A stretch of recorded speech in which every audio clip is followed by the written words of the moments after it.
54. An object of mass m moves with acceleration a down a frictionless incline that makes an angle with the horizontal as shown above. If N is the normal force exerted by the plane on the block, which of the following is correct?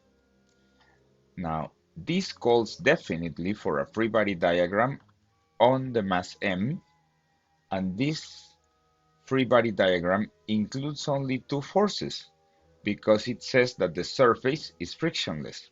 So you only have gravitational force downward and the normal force perpendicular to the surface.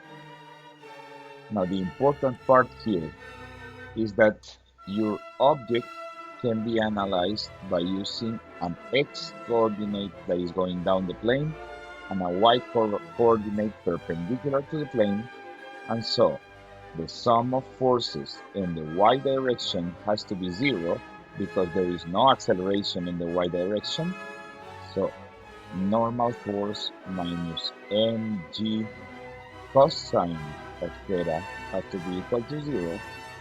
Therefore, the normal force has to be equal to mg cosine of theta because the angle theta of the inclined plane is the angle between the y-axis and the force.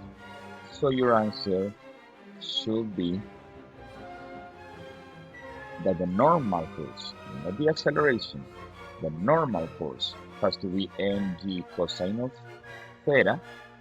And finally, in terms of the x direction, this has to be equal to mass times acceleration, and the only force acting in the x direction is mg sine of theta. So that's equal to mass times acceleration, and the acceleration is g sine of theta. Therefore,